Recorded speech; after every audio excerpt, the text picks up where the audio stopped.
Be warned, this story may shock you, disturb you, frighten you, horrify you, give you nightmares, or all of the above. This was a very scary experience for me, and it all happened on a cold, snowy night. I was planning to cook something hot for dinner that night, it being unnaturally cold for a late October evening.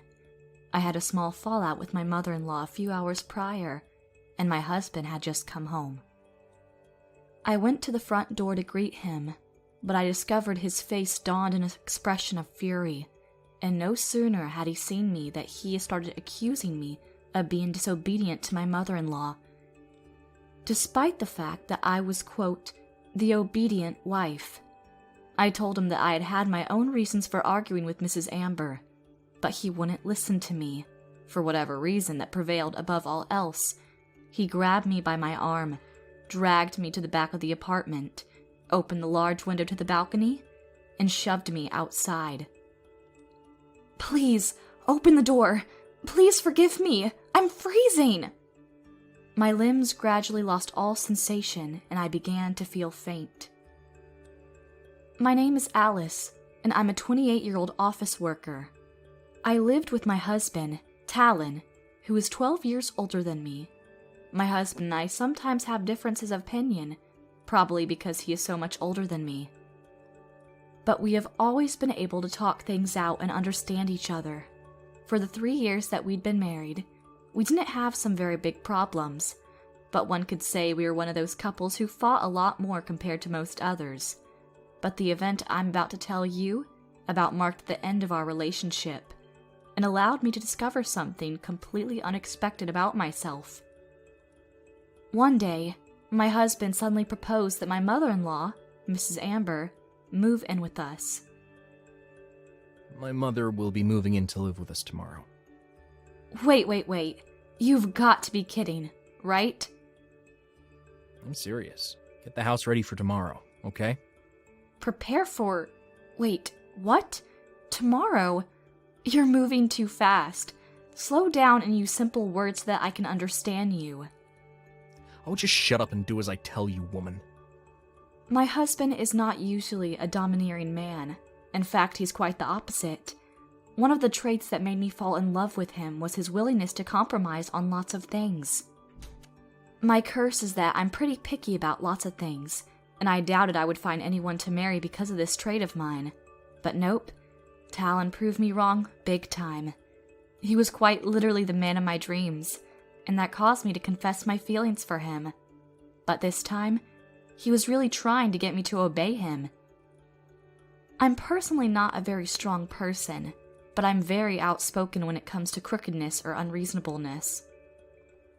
Hey, that's not the way to ask someone to do something, is it? If you were asked to do the same thing by me, in exactly the same manner, telling you to just shut up and do as I tell you, would you say yes? My husband stammered in response. Okay, you got me. So the real reason why she's moving in is because... According to Talon, the reason for Mrs. Amber moving in together with us is because the family home where she lived was pretty dilapidated and needed to be renovated. My mother-in-law had lost her husband a few years ago. Such a kind man, Mr. Amber, rest his soul, and was living alone, and she was afraid of getting in an accident in her house that was falling apart. When I heard my husband's explanation, I understood the reason for moving in together. So she's moving in with us until the work on her house is completed, right? Yes, that's right. So if you've known about this for a long time, I think it's only fair to discuss it in advance. Well, I mean, I'm too busy to tell you that. It's not like I have all the time in the world either, Talon. I'm a working woman, per your request, I may add, and my time at home to do the housework is very limited. You can't expect me to just show up at your service the day before and expect me to do all the prep work around the house. All right, I get it. You want me to help you. Is that it? All right, fine. I'll help you. Happy now? Of course you have to help me. I wondered why my husband was so overbearing from the beginning, when I would have understood if he had just explained the reason for Mrs. Amber moving in with us from the beginning. But this cohabitation was what enabled me to ultimately discover a side of my husband I did not want to meet. When I came home from work the next day, my mother-in-law was there. "Oh, Mrs. Amber, welcome. I do hope you make yourself at home for the short time you'll be staying with us." "Alice, honey, where the hell have you been?" I was puzzled by my mother-in-law, who glared at me without saying any greeting words as soon as I came home. Where have I been? Why, I was at work, of course. Is something the matter? Then, my mother-in-law sighed deliberately. "What were you thinking? Never even offering to pick up the master's mother to take her home?"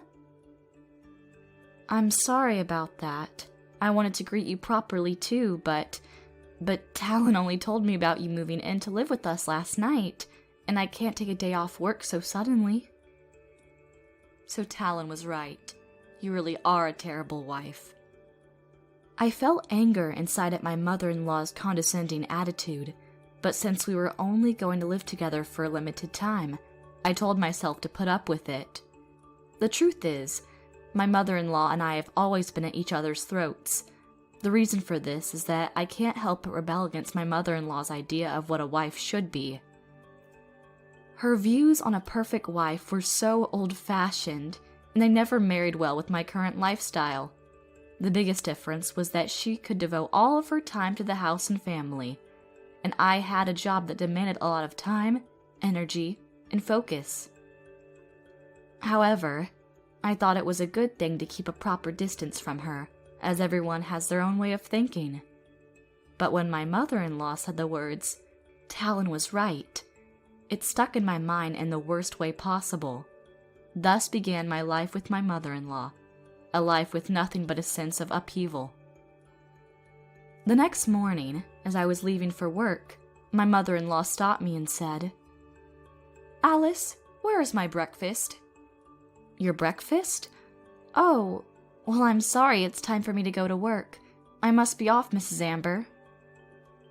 I was surprised, because I had never expected to be asked to take care of my mother-in-law's meals, so I left the house as if I was running away. At work, I received numerous phone calls from that abhorrent woman, and I wasn't looking forward to picking it up at all. When I finally picked up the phone during my break, she exclaimed in a voice full of irritated excitement, "Okay, Alice, I've had enough of your bullshit. Where the hell are you? You don't even cook breakfast for your family? Get your ass back here, and do your damn job as your husband's wife." "I'm sorry, breakfast, Mrs. Amber? First of all, it's past noon. Second of all, didn't you used to always make everyone's breakfast back at your place? I assumed you were going to do the same as always." "The hell do you mean by work? Talon toasted his own bread and made his own coffee this morning. You should be ashamed of yourself." I got dizzy just listening to my mother-in-law's voice during the phone call. The toaster bakes the bread, and I just turned on the coffee machine. What the hell did this harpy want me to do? This was the first time I was living with my mother-in-law, and although I told myself this was only temporary, at this pace, I was completely convinced I was going to go batshit insane. I didn't even want to go home anymore. I even thought of living in a hotel while my mother-in-law was living at home. "I'm sorry, Mrs. Amber. In any case, I'm at work right now, so let's talk about it when I get home, okay?" is what I said before hanging up the phone. Before I left for home after my work was finished for the day, I told my husband, who worked in another department, about this morning's phone call with my mother-in-law. "Your mother is interfering with everything, Talon. Her bickering and her lecturing are so intense that I don't think I could stay at home with her.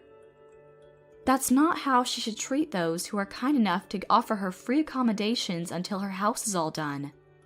Listen, I think that's a little too far. Mom is like a savant when it comes to housework, and she can't stand it when you cut corners on the housework, is all. Talon, I want you to be honest with me when I ask you this question. Did you think I was slacking off on the housework? Well, yeah, but you're working, so I have to put up with it and not hold you too responsible for doing a lousy job at home. You also have to keep your end of the bargain and put up with her a little too. I suppose that's true. I just got a little frustrated, and I'm the one who got on your nerves. I'm sorry, Talon, for putting you in between me and your mother. I'm sorry. I decided to buy some nice meat that I thought my mother-in-law would like and make Japanese sukiyaki for dinner that night. When I got home, I prepared dinner while patiently enjoying listening to my mother-in-law's bickering and complaining.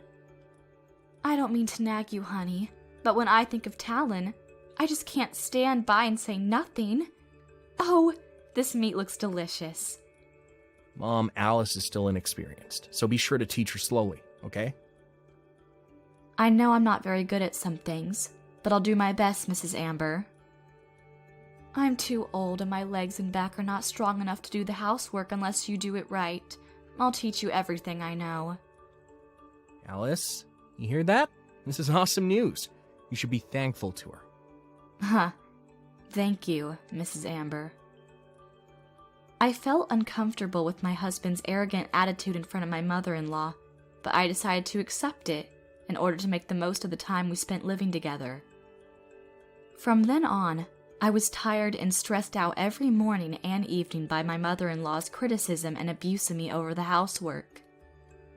I've been holding out until my parents' house is renovated, but they haven't given me a definite date for when it will be finished. I decided to ask my husband about how the renovations were going. Hey, so when are they going to finish the renovations? You never told me the definite date it was going to be finished. Wait, I didn't? No, you didn't. Oh shit, my bad.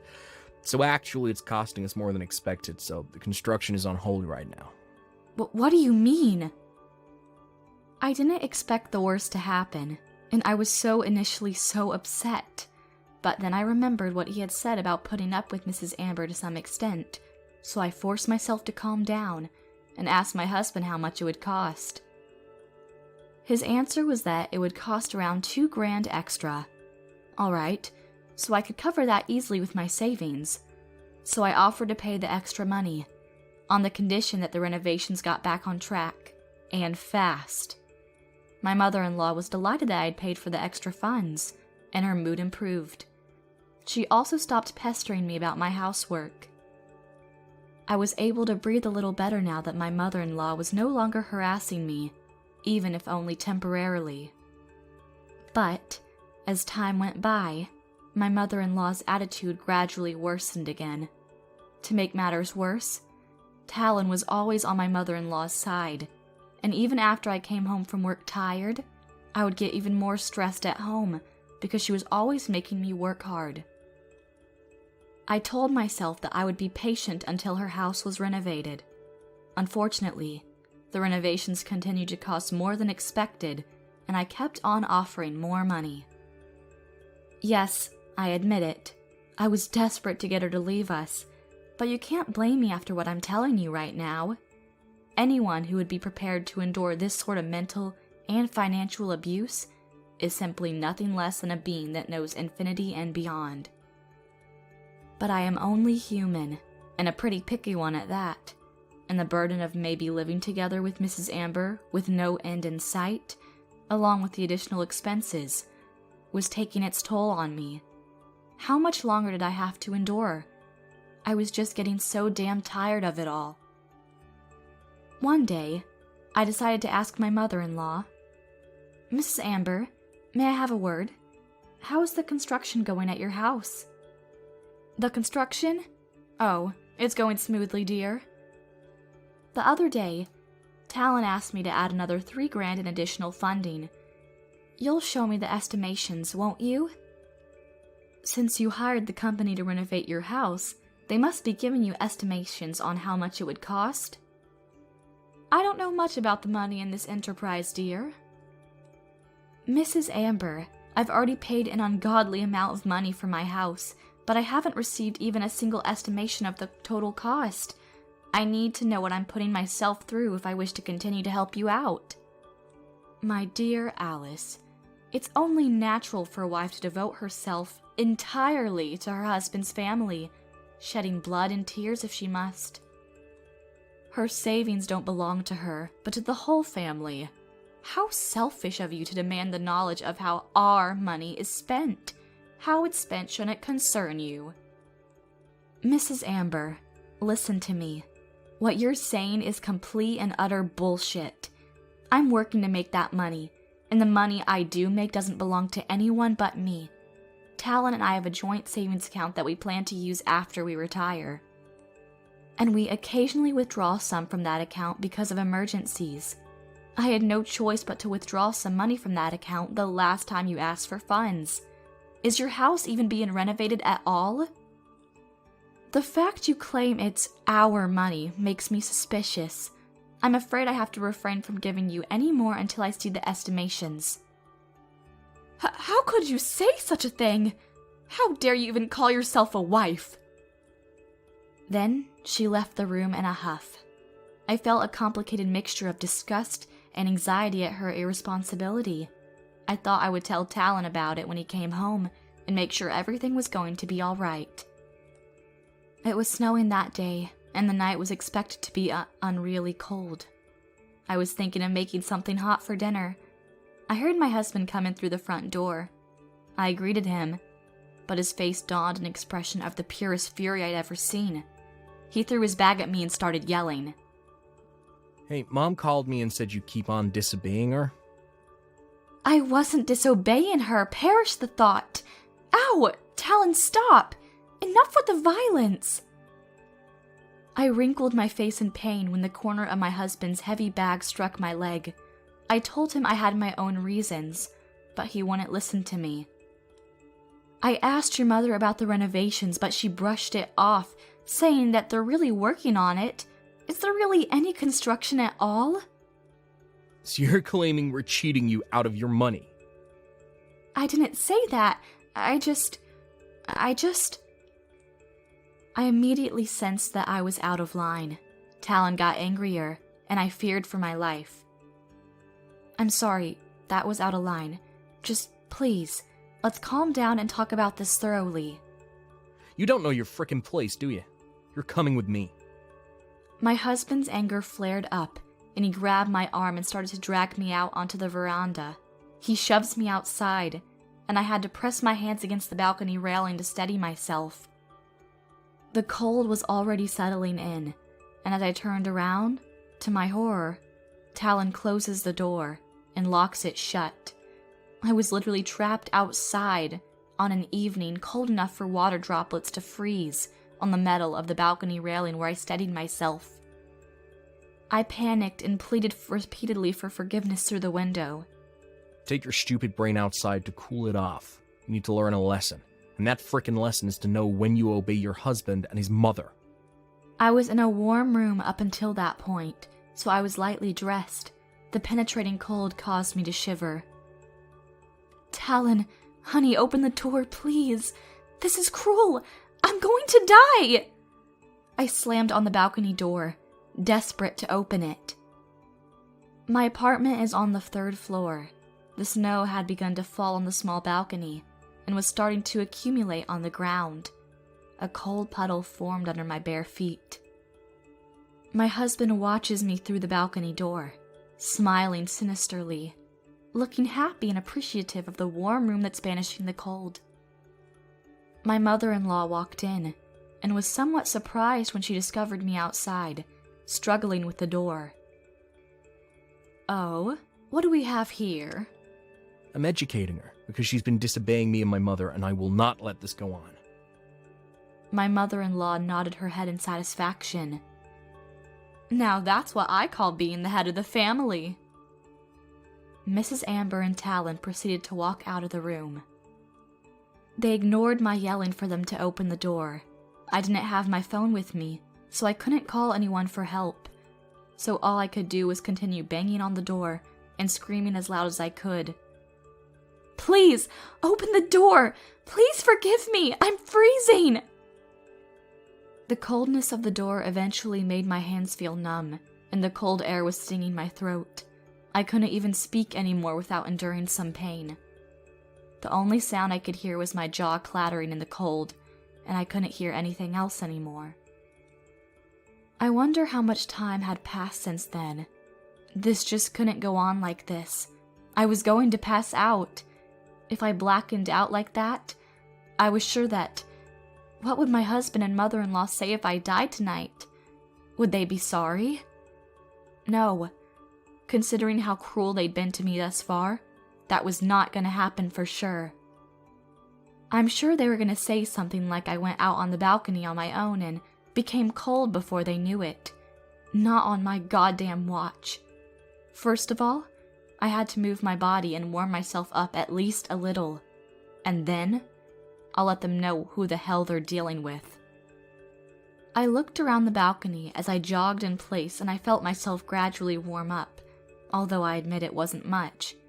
But just the slight rise in body temperature helped me think more clearly about my options. I hadn't hung the laundry that day, so all I had was the removable metal laundry pole that hung overhead. If I grabbed the aluminum pole directly, I was sure the skin of my hands would stick to it and never come off. But in that moment of desperate survival, I didn't care. I grabbed the pole, lifted it out of its hinges that kept it in place, and held it firmly in my hands. I swing it as hard as I can at the balcony door. I'm gonna smash that stupid door to bits. I heard the sound of glass cracking, and that gave me hope. I kept swinging the metal against the door, and the sound it made every time it struck the glass was deafening. I swung again and again, screaming at the top of my lungs, "Destroy it! Destroy it open!" Is this what an adrenaline rush really is?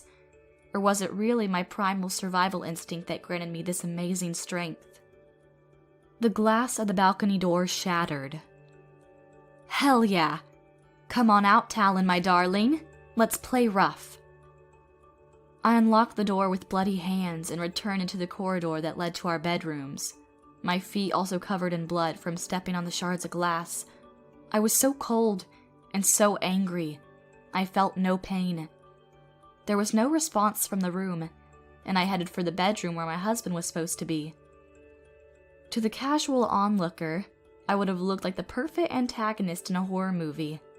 I went into his bedroom and clutched my rod tighter, ready to beat the shit out of him. The pole was already covered in blood from my hand peeling that indeed stuck to the frozen metal. I had to wrench my hand away, tearing skin off of it as I did, to free my hands of its grasp.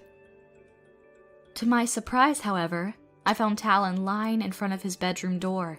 I was stunned, not knowing what was going on, as he had already collapsed before I could beat him. I tried to wake him up by poking his face a few times with the icy pole. But he didn't respond. When I touched him, he felt cold. I came back to myself with a jolt of realization, and I frantically tried to help him. Talon? Talon! Are you okay? It's all right, Talon. Stay with me. I touched my husband's head and discovered a large bump on it. He must have fallen down the steps leading up to a storage room, hit his head and lost consciousness. He was wearing light pajamas and was unconscious, so his body felt cold to the touch. As I was panicking, my mother-in-law came out of the shower. "But what are you doing, Alice?" "Mrs. Amber, Talon is..." "Hey, don't you dare take another step. I'm gonna call the police. Or better yet, I'm calling an ambulance." My mother-in-law looked horrified at the sight of me and went to call the police. That's when my husband groaned. Ugh. "Oh, Talon, thank goodness you're okay." Holding the back of his head, which seemed pretty sore, my husband tried to sit up. He winced as he did, and I stooped down to help him. As I did, he looked at me in front of him for the first time, and screamed in sheer terror. My face was swollen with acute frostbite, and my bloodied limbs donned countless shards of sharpened glass. He looked at me as if he had seen a monster, which by this point was pretty much exactly what I was. Only now, in my rational mind, without the survival instincts and the adrenaline rush, did I realize how truly horrifying I may have looked. I didn't know about my face, but my hands, legs, and feet were more than enough to give me a rough idea of how similar I appeared to a deranged psychopath. The sirens of police cars overlap with my husband's screams as he tried to scamper away deeper into the apartment. The police officer who arrived at the scene first was taken aback by the devastation he had caused. "Officer, thank goodness you're here. Hurry up and arrest that woman." This is the place that reported the incident, I assume. "Yes, that's right. She beat my darling Talon." "No, I didn't do anything." We also have reports from your neighbors around the vicinity here, consisting that Miss Alice here was kicked out onto her balcony and started screaming in panic. Wait, what? I found out that people around the neighborhood had made several calls to the police because of my grief-stricken screams on the veranda, as well as the rampage that followed. I'm sorry, Alice. Whatever it is that I did, I'm so sorry. Just please leave me in peace and rest well in heaven. My husband still treated me like I was a spirit from the afterlife, and I remembered what he had done to me. "Don't let me become a Buddha without my permission." Suddenly, my vision started to get blurry, and I collapsed to the ground. I had injuries all over the place, and the loss of blood had apparently been more substantial than I had thought, and I passed out. I was rushed to the hospital by the emergency medical team. I was hospitalized for my injuries and fatigue. The abrasions on my hands and the glass injuries on my feet were worse than I had expected. They said I was left on the balcony for 3 full hours. My life was in real danger, apparently. My husband and mother-in-law were taken in for interrogation by the police. The truth is, the cause of the fight, which was the cost of construction work being done by my mother-in-law's house, was completely pointless, given the fact that they never actually did any renovations at all. I wasn't surprised, though, to be honest. Common knowledge alone should tell me that construction corporations don't ask for that much additional funding multiple times after a general estimation was decided. My husband and mother-in-law had set this up in order to take my savings away from me and make me into a middle-aged wife who would never disobey them. The police interrogated them severely about the fact they had planned to cheat me out of my money and that I was nearly killed as a result of that. They managed to get the police to release them because they assured they meant to let me back in long before I broke back into the apartment, but because Talon had knocked himself out, they couldn't. That was one of the stupidest things I'd ever heard. Talon was knocked out, sure. What could he do? But Mrs. Amber did nothing to, first of all, call an ambulance when her son was unconscious, since she'd been in the shower for close to 90 minutes. Nor did she even think about her daughter-in-law literally fighting for her life out on the balcony. Only when I destroyed the glass door to the balcony and started clambering into the apartment did she notice something was going on, and then discovered me standing over her unconscious son, bloody and furious. That may have been enough for the police to release them on parole for the time being, but my willingness to forgive them was long gone. I filed a claim for divorce, and demanded for compensation that amounted to more than they had cheated me out of, in addition to the alimony of the divorce. My lawyer negotiated with them, and Talon was reasonable and paid up in full. The lawyer said he was very scared of me and was very quiet during the entire negotiation process. I guess the bloody, mutilated image I depicted was a nice touch. After that, my ex-husband and his mother are in debt in order for the alimony and compensation, and they're living in poverty in their dilapidated family home. According to the police, they are fighting all the time, and their relationship is at an all-time low. I decided to resign from my current company and take some time off after the divorce. I'm going to move to a new city altogether and make a fresh start. While I'm on that break, I've also started studying for a few certification exams so that I can make the most of my time off to find a good new job. With every passing day, I approach 30 years of age, but if I work hard, I'm positive my dream will come true.